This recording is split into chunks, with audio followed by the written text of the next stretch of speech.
आज का अध्याय है कामधेनु है गायत्री।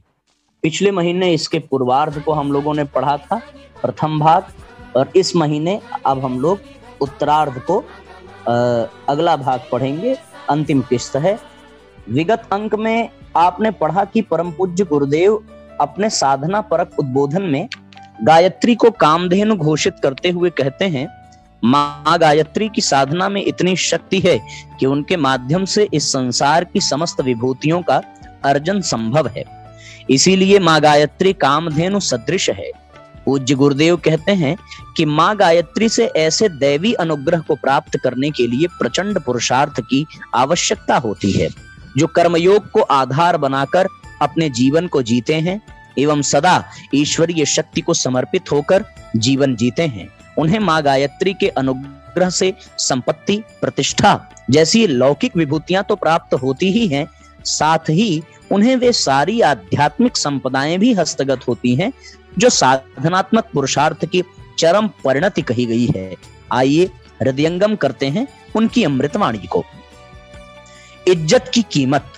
मित्रों, पिछले महीने अखंड ज्योति में एक लेख छपा था।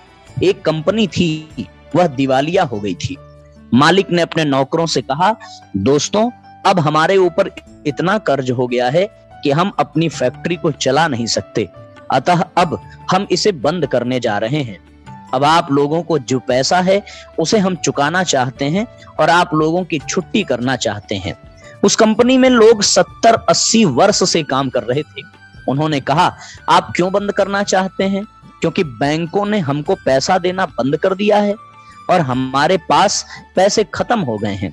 दूसरे दिन उस कंपनी मालिक ने देखा कि जितने भी नौकर थे सब अपनी अपनी पासबुक लेकर के लाइन में खड़े थे। उन्होंने उस कंपनी वाले से ये कहा कि आप हमारी पासबुकें ले लें और जो कुछ भी हमारे पास पैसा है ये हमने आपकी कंपनी से ही कमाया है।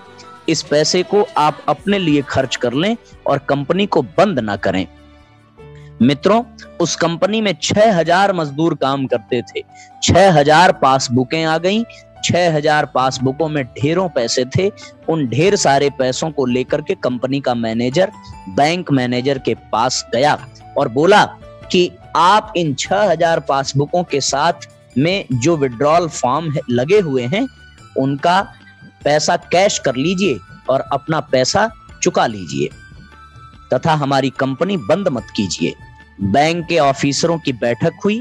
उन्होंने कहा, जिस कंपनी ने इतनी इज्जत कमाई है, जिसका प्रत्येक कर्मचारी अपनी पासबुक उसके हवाले कर रहा है, ऐसी कंपनी के फेल होने की कोई उम्मीद नहीं है।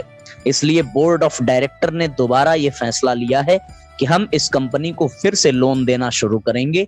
बैंक से पुनः लोन मिला और कंपनी का काम फिर से चलना शुरू हुआ और कंपनी अपनी पहली जैसी स्थिति में आ गई। मित्रों, मैं यही कहता हूं कि जहां आपको इज्जत मिलती है वहां सहयोग भी मिलता है। आपने तो किसी की इज्जत ही नहीं पाई, न नौकरी में इज्जत पाई, न बाप की इज्जत पाई, न माँ की इज्जत पाई, न भाई की इज्जत पाई। पाई इज्जत, बताइए, पाई इज्जत किसी की? आपको किसी की इज्जत नहीं मिली। किसी को आपसे कोई फर्क नहीं पड़ता। परलोक की बात मैं नहीं करता, स्वर्ग की बात मैं नहीं जानता, अगले जन्मों की बात मैं नहीं कहता, मैं तो इसी जन्म की बात कहता हूं। मैं जानता हूं कि आपको सहयोग की जरूरत है। आप में से कोई भी व्यक्ति इज्जत चाहता है तो गायत्री मंत्र की उपासना प्रारंभ कर दीजिए। नहीं साहब, उपासना तो हम करते चले आ रहे हैं। जो उपासना आप करते चले आ रहे हैं उसमें तो बहुत सी गलतियां हैं, बेहद कमियां हैं। आप उनको समझ ही नहीं पाए हैं और किसी ने आपको समझाया भी नहीं है। आप समझाएंगे? हाँ, मैं आपको समझाने के लिए ही आया हूं। इसलिए समझाने के लिए आया हूं कि चलते चलाते जो मैंने 70 वर्ष में सीखा है और जो मेरे बॉस ने, बुजुर्गों ने सिखाया है, हमसे पहले भी अनेक ऋषियों ने सीखा था और शायद समाज को फायदा पहुंचाया था, उसकी जानकारी आपको भी मिलनी चाहिए। गायत्री साधना से संपत्ति की प्राप्ति। मित्रों, हमने इज्जत पाई है और हमने क्या पाया है? सांसारिक जीव क्या चाहते हैं? सांसारिक जीव पैसा चाहते हैं। पैसा आपके पास है? हम आपको क्या हवाला दें कि हमारे पास पैसा है कि नहीं है? आप हमारे मकान देख लीजिए, पैसा वाला होता तो कैसे मालूम पड़ता है? बताइए, किसी के यहाँ लड़की या लड़के की शादी के लिए बात करने जाते हैं तो ये देखते हैं कि अरे ये लड़की तो लाला जी की है, बड़े मालदार मालूम पड़ते हैं। कैसे? बाहर से ही मालूम पड़ जाता है। आप हमारी कोठी देख लीजिए, हवेली देख लीजिए, अभी अभी हमने एक नगर बसाया है। आपका गायत्री नगर तो अलग है, एक छोटा सा नगर हमने भी बसा रखा है जिसमें 100 फ्लैट बने हुए हैं। आपकी तरह जिन्होंने अपना क्वार्टर बनाए हैं उन्होंने पैसे दिए हैं। हमारे यहाँ एक ब्रह्मवर्चस्व रिसर्च इंस्टीट्यूट है, आप देखिए ना, हमारे बारे में तो हमारी संस्था ने भी पैसे दिए हैं। शांति कुंज को देखिए, गायत्री तपोभूमि को देखिए, युग निर्माण योजना को देखिए, अखंड ज्योति संस्थान को देखिए, आंवल खेड़ा को देखिए, इन 5 इमारतों को देखिए, इनका एस्टिमेट लगाइए। आज के जमाने में ये संस्थान लगभग करोड़ों की इमारतें हैं। गुरुजी आपके पास माल कितना है? बेटे माल की बात तो मैं नहीं बताना चाहता, आप में से कोई इनकम टैक्स वाला बैठा हो तो इसलिए बाकी बात नहीं बताना चाहता हूं। नहीं साहब, नंबर 2 की बात बताइए। बेटे हमारे चौके में 500 आदमी नित्य भोजन करते हैं, 500 से कम आदमी कभी भोजन नहीं करते। और कितने खर्चे हैं, हम कितने खर्चे गिनाएं? आपके पास पैसे हैं? हाँ हमारे पास पैसा बहुत है। अभी हम शक्तिपीठें बनाने पर आमादा हो गए हैं। 1000 शक्तिपीठें अंडर कंस्ट्रक्शन में चल रही हैं जिनकी लागत 1 लाख रुपए है। वे छोटी मोटर गाड़ियां ले रहे हैं ताकि देहातों में, गांवों में विस्तार कर सकें। हर गांव में छोटी शक्तिपीठ बना रहे हैं जिनकी लागत 20,000 रुपए है। 24,000 इमारतों का बनाने का प्लान किया है, उनमें कितना रुपए लगेगा? मैं समझता हूं कि 50 करोड़ रुपए लगेंगे। पैसा आपको दिखाई नहीं पड़ता, पैसा आदमी की आंखों में से चमकता है, पैसा आपके चेहरे से चमकता है। आपने हमारा चेहरा देखा है। कीर्तिम द्रविड़म ब्रह्मवर्चसम। मित्रों और क्या है हमारे पास? हमारे पास है कीर्तिम द्रविड़म ब्रह्मवर्चसम। एक और चीज है, मैं चाहता हूं कि वो आपके पास भी हो। उस चीज को पाकर के आप निहाल हो जाएं। वो क्या चीज है? वो है अपने आप को जानना, तैरना, अपने आप को नदी की धारा में से पार करना। कैसी भी नदी हो, मल्लाह अपने आप को पार कर लेता है। मल्लाह की ताकत ये है कि अपनी नाव को बल्लियों के सहारे घसीट करके इस पार से उस पार ले जाता है। मल्लाह की ताकत वो है जो अपनी नाव में 50 आदमियों को बैठाकर बहती हुई नदी की तेज धारा में से इधर से उधर ले जाता है, उधर से इधर ले आता है। ये मल्लाह की ताकत है। मित्रों मल्लाह की ताकत से क्या मतलब है? मैं ब्रह्मवर्चस्व की बात कह रहा हूं। आपका क्या ख्याल है? आप बताना कि हम जहां भी गए हैं वहां कितने आदमी आए हैं। अभी भी हम 10-15 जगह होकर के आए हैं, अभी महीना भी नहीं पूरा हो पाया। जहां कहीं भी हम गए हैं लाखों की तादाद में लोग आए हैं। जैसे कि हम सबसे पहले हावड़ा गए थे, वहां की रिपोर्ट थी कि 3 दिन में हमने 25,000 लोगों को खाना खिलाया था। जहां कहीं की भी रिपोर्ट मिली, जहां कहीं कंट्रोल आ गए, वहां तो मैं नहीं जानता, लेकिन और कहीं भी कंट्रोल में नहीं आए। खाने पीने से लेकर के ठहरने तक लोग व्याख्यान सुनने आते हैं। नहीं, व्याख्यान सुनने नहीं आते, फिर किस लिए आते हैं? अपनी मुसीबतों की बात लेकर के आते हैं, कठिनाइयों की बात लेकर के आते हैं, दुख दर्द की बात लेकर के आते हैं और सहायता प्राप्त करने की अपेक्षा लेकर के आते हैं। आप सहायता करते हैं? हाँ, हमने सहायता की है। मित्रों हमने लाखों आदमियों की आंखों में से बहते हुए आंसुओं को पोंछा है और आदमियों के चेहरे पर दुख दर्द की जो गमगीनी, निराशा एवं उदासी छाई हुई है उसको हमने मिटाया है। और न जाने क्या क्या छाई हुई है। हमने उनसे कान में जो बात कही है तो उनका चेहरा हंसता हुआ दिखाई पड़ा है। हमने रोते हुए को हंसाया है, बरसते हुए आंसुओं को पोंछने की कोशिश की है। हमारे पास बहुत सारी चीजें हैं जिनसे हम गिरे हुओं को उठाने में, मुसीबत के समय में मुसीबत से निकालने में हमेशा मदद करते रहे हैं। लोगों का ये ख्याल है कि आचार्य जी के दरवाजे पर जो कोई गया है वो खाली हाथ नहीं लौटा है। हमें ये नहीं मालूम कि ये कहां तक सही है और कहां तक गलत है, पर हमने कोशिश यही की है।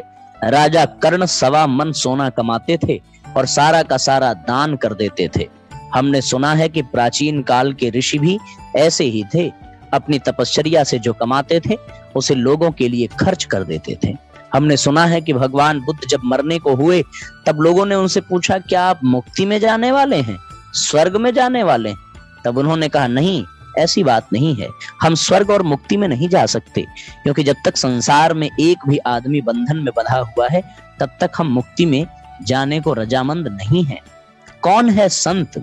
मित्रों, 400 करोड़ इंसान में से जब सब मुक्ति को चले जाएंगे तब सबसे पीछे वाला इंसान हम होंगे, जो सबको मुक्ति में भेजने के बाद में अपने बारे में विचार करेंगे कि हमको भी मुक्ति पानी चाहिए।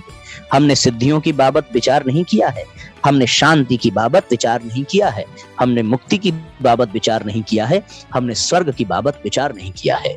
हमने एक ही बात की बाबत विचार किया है कि हम दूसरों की मुसीबतें, दूसरों की तकलीफें, दूसरों की कठिनाइयों में क्या कुछ मदद कर सकते हैं। अगर कर सकते हैं तो हमने भरसक की है, और साथ में एक और भी बात की कोशिश की है कि कहीं से जितना हमारा खर्च हुआ है उससे ज्यादा कहीं से आता हुआ चला जाता है। गंगोत्री कभी आपने देखी नहीं है, जहां से गंगा निकलती है गोमुख 6 फुट चौड़ा 6 फुट लंबा सुराख है जहां से गंगा का पानी निकलता है। मित्रों, गंगा जब गोमुख से निकली तो ये विश्वास लेकर चली थी कि हम खेतों को पानी देंगे, खलिहानों को पानी देंगे, मनुष्यों को पानी पिलाएंगे और मरे हुओं को बैकुंठ ले जाएंगे, बाग बगीचों को पानी देंगे। रास्ते में पड़ने वाली नदियों ने कहा, गंगा आप इस नेक इरादे से चली हैं तो हम भी आपके सहयोग करेंगे। गंगा बढ़ती चली गई है। गंगा में हिमालय की अनेक नदियां सहित यमुना भी शामिल हुई है, गंगा में सरयू शामिल हुई है, गंगा में घाघरा शामिल हुई है, और बंगाल में जाते जाते गंगा जी की 100 धाराएं हो गई। बिहार में जाते जाते सोनपुर में 2 मील चौड़ी हो गई। पटना में तो पानी के जहाज चलते हैं, और वहां से आगे जैसा कि आम लोगों का ख्याल था कि गंगा सूख जाएंगी, लेकिन गंगा सूखी नहीं। आप सूखे हैं? नहीं, हम नहीं सूखे। छोटी सी हमारी हस्ती, छोटा सा हमारा व्यक्तित्व, जिसमें हमने ये फर्ज और ये कर्तव्य इस नियत से अपने कंधे पर ओढ़ा है, हम एक संत के तरीके से जिएंगे। मित्रों, संत उसे कहते हैं जो दूसरों की मुसीबतों को देखकर पिघल जाता है। मक्खन उसे कहते हैं जो अपने पर मुसीबत आती है तो पिघल जाता है, और संत उसे कहते हैं जो दूसरों की मुसीबत को देखकर पिघल जाता है। हमने दूसरों को मुसीबत से निकालने के लिए पिघलना सीखा है, और पिघल करके बहना सीखा है, गलना सीखा है, लेकिन हम उत्सुकता की बाबत जानते हैं।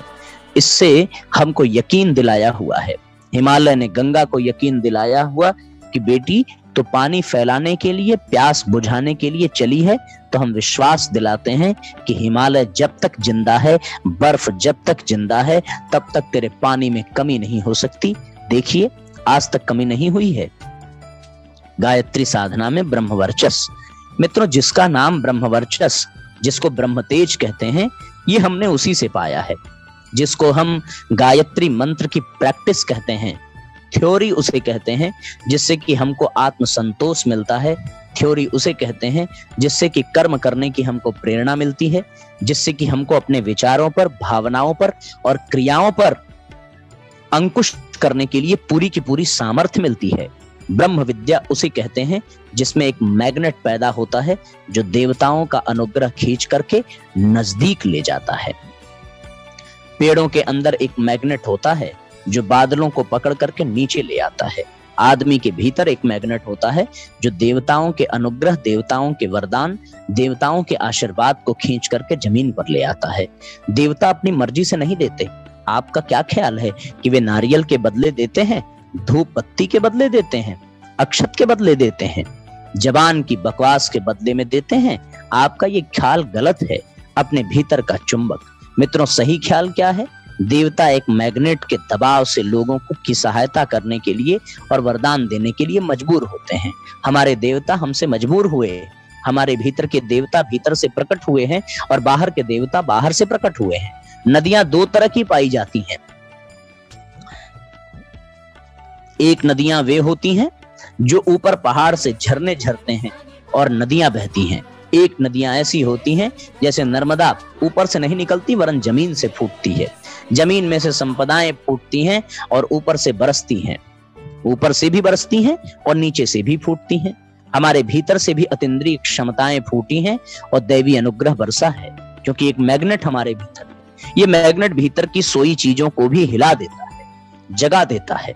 और एक मैग्नेट है जो ऊपर की चीजों को, देवताओं को भी खींच करके नीचे ले आता है। ये मैग्नेट कहां से आया, कहां से पाया? वहां से पाया जिसके लिए हमने अपना जीवन समर्पित किया है, जहां के लिए हमारे बॉस ने हमको शिक्षण दिया है कि वो है गायत्री की फिलॉसफी और गायत्री की शिक्षा, जिसका हम उद्घाटन करने के लिए आए हैं। मित्रों, इसके लिए यहाँ एक शक्तिपीठ बनाया जा रहा है, इसके लिए हमने अपना जीवन समर्पित किया है, जिसकी बाबत सुनने के लिए आप सब लोग यहाँ आए हैं और जिसकी बाबत हम बहुत कुछ कहना चाहते हैं। हाँ साहब, आपने किस तरीके से पाया बताइए। हाँ, रहस्य बताने के लिए हम आए हैं, क्योंकि रहस्य बताऊंगा नहीं तो एक बड़ी कमी रह जाएगी। हमने लोगों को विश्वास दिलाया है। विवेकानंद ने लोगों को विश्वास दिलाया था कि भारतीय संस्कृति के बारे में निराश होने की जरूरत नहीं है, इसमें बहुत सारी जानदार चीजें हैं। हमने लोगों को यह विश्वास दिलाया है कि अध्यात्म के बारे में आपको निराश होने की, नाउम्मीद होने की जरूरत नहीं है, इसमें भरपूर जानदार चीजें हैं। हमने अपने आप को सबूत के रूप में पेश किया है। आपको यकीन न हो, आपको विश्वास न होता हो तो आप हमारा इम्तिहान ले सकते हैं और हमारे पीछे एक आयोग बैठा सकते हैं कि आदमी की बाबत जो अफवाहें हैं, इस आदमी के बारे में लोगों के जो ख्यालात हैं, वे कहां तक सही हैं, कहां तक इस मामले की तलाश की जाएगी। मित्रों, हमारे पास लाखों आदमी आते हैं, हर आदमी के पीछे आप इंक्वायरी कमेटी बैठाइए कि इसका जो ख्याल था, इसी जिस मुसीबत को लेकर के आया था, जो इसको कहा गया था, जो इसको दिया गया था, वो पूरा हुआ कि नहीं हुआ। आप पता कीजिए। आप पता क्यों नहीं लगाते? आप इनकार कर सकते हैं। हमने लोगों की नास्तिकता को आध्यात्मिकता की ओर मोड़ने की कोशिश की है और लोगों से ये कहा है कि हमको अविश्वास करने की जरूरत नहीं है। आपको अविश्वास करने की जरूरत नहीं, आप विश्वास कीजिए। विश्वास करने में अगर आपको गवाह की जरूरत हो, सबूत की जरूरत हो, प्रमाण की जरूरत हो, तो आप हमें गवाह के तरीके से, सबूत के तरीके से, प्रमाण के तरीके से इस्तेमाल कीजिए। आपके अंदर क्या बात है? हमारे अंदर एक बात है। यदि आप पूजा करते हैं, भजन करते हैं, ये सबको मालूम है कि गायत्री मंत्र की विधि हमने आप सबको सिखा दी है। पूजा की विधि के बारे में आप सब आदमी जानकार हैं, लेकिन दो चीजों के बारे में जानकार नहीं है। एक बात यह है कि बीज बोना आपने जाना है, लेकिन खाद और पानी लगाना नहीं जानते। खाद और पानी न लगाने की वजह से उपासना का बीज सूख गया। गवर्नमेंट हर साल वृक्षारोपण कराती है, लेकिन सारे के सारे पेड़ पौधे सूख जाते हैं क्योंकि खाद पानी का इंतजाम नहीं होता। उपासना में खाद पानी। मित्रों, हमारी उपासना में खाद और पानी का इस्तेमाल हुआ है। खाद और पानी का इस्तेमाल हमने कैसे किया, वही हमें बताना था। जब मैं चला जाऊंगा तब फिर लोगों के सामने वही परिस्थितियां आ जाएंगी। मांगने वाले फिर आ जाएंगे। कौन? फिर मांगने वाले तो अभी हैं, फिर धर्म को देगा कौन? भगवान देंगे? नहीं, भगवान एक नियम है, भगवान एक कायदा है, भगवान एक कानून है, भगवान एक मर्यादा है। भगवान के यहाँ अधेर गर्दी नहीं चल सकती। देवी के यहाँ कोई अंधेर गर्दी नहीं है, आपके यहाँ कोई अंधेर गर्दी नहीं है। आप ठीक से इस्तेमाल कीजिए और ठीक वरदान पाइए, गलत इस्तेमाल कीजिए और गलत परिणाम पाइए। भारत भगवान की परंपरा वही, ये देव पुरुषों की मदद की परंपरा है, ये भक्तों की परंपरा है। संत एक दूसरे को दिया करते हैं, संत विचरते हैं, संत दूसरों की सहायता करते हैं। भगवान का एक नाम वह भी है जिसको सुनकर आपको पसीना आ जाएगा। भगवान का एक नाम है रुद्र। भगवान सोमनाथ जी हैं, भगवान केदारनाथ जी हैं, भगवान कसाई भी हैं और भगवान निष्ठुर भी हैं, क्योंकि भगवान एक कायदा है, एक कानून है। फिर एक बार समझिए, भगवान से भक्त वत्सलता की उम्मीदें मत कीजिए। जो भक्त वत्सलता की उम्मीद करते हैं तो आप उसकी नाखुशी से हंटर खाने की भी उम्मीद कीजिए। नहीं साहब, भगवान तो दया करता है। गलत बात है। भगवान दया कैसे करता है? मरघट में जाइए, श्मशान में जाइए, अस्पताल में जाइए ना, आप बीमारों को देखिए ना आप। भगवान दयालु है, भक्त वत्सल है। किसने कहा आपसे कि भगवान भक्त वत्सल है? वो कामना मनोकामना पूरी करता है। तो हर साल विद्यार्थी आत्महत्या कर लेते हैं, वो कहाँ जाएंगे? आपको इन बेकार की बातों से दूर रहना चाहिए। भगवान दयालु नहीं हो सकता, भगवान निर्दयी भी नहीं हो सकता। भगवान तो एक कायदा है। ये कौन कहता है? संत लोग कहते हैं। संतों का ये फर्ज है, क्योंकि संत की सेवा, संत की गरिमा तभी जिंदा रह सकती है जब वो दूसरों को दें। देने वाले संत के लिए मैं ये पूछता हूं कि आप में से कौन देगा? जब हम नहीं रहेंगे, सब मांगते ही चले जाएंगे, तो देने का जिम्मा कौन देगा? फिर भगवान के प्रति, अध्यात्म के प्रति अनास्था का क्रम चालू हो जाएगा। इसलिए मैं आपसे चाहता था कि आप ग्वालियर निवासियों को वो राज बता करके चले जाएं जिससे कि अध्यात्म फायदेमंद हो सकता है। मैं वही बताने के लिए आया हूं। तो बताइए, बात जरा लंबी है, इसलिए इस लंबी बात को कि भजन में आप किस तरीके से खाद दे सकते हैं, पानी दे सकते हैं, ये बात मैं बाद में बताऊंगा, ताकि आपका जप ऐसा ही शानदार हो जाए जैसे कि हमारा जप शानदार हो गया। मित्रों, गायत्री कामधेनु है, गायत्री शक्ति का भंडार है, गायत्री विज्ञान है, गायत्री ज्ञान है। दोनों के दोनों लाभ उसमें छिपे पड़े हैं। उसका उपयोग आप किस तरीके से करेंगे, किस तरीके से उससे लाभान्वित होंगे, उसकी चर्चा का आप इंतजार कीजिए।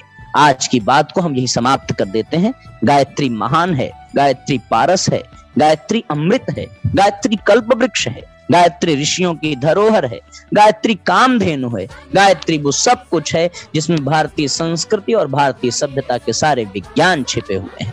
इसमें हमारा उज्जवल भविष्य छिपा हुआ है और जिसमें आपके सुख शांति के सारे आधार छिपे हुए हैं।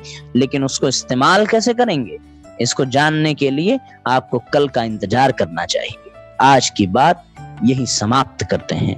ओम शांति। भारतवर्ष सदा से ज्ञान का आगार रहा है। पश्चिम जगत में 17वीं सदी तक वैज्ञानिकों में ये मान्यता थी कि पृथ्वी सूर्य की परिक्रमा नहीं करती, वरन सूर्य पृथ्वी के चारों ओर भ्रमण करता है। और विपरीत मान्यता के कारण ही वैज्ञानिक गैलीलियो को मृत्युदंड स्वीकार करना पड़ा। परंतु भारतीय ऋषियों ने आदिकाल से ही इस सत्य को उद्घाटन आर्ष साहित्य में कर दिया था, जिसको सिद्ध करने में आधुनिक वैज्ञानिकों को इतना समय लगा। तैत्तिरीय संहिता में ऋषि कहते हैं, मित्रोदाधार पृथ्वी मुतद्याम मित्र कृष्टि, अर्थात सूर्य मित्र की भांति पृथ्वी की रक्षा करता है और सौर मंडल के केंद्र में स्थापित होता है। आज आवश्यकता अपने चिर पुरातन ज्ञान के पुनर्स्थापना की है। इस तरीके से साथियों, हम लोगों का आज का ये अध्याय संपन्न हुआ। आइए गायत्री मंत्र। ओम भूर्भुवः स्वः तत्सवितुर्वरेण्यं भर्गो देवस्य धीमहि धियो यो नः प्रचोदयात्। सभी साथियों को सादर प्रणाम, सभी को धन्यवाद।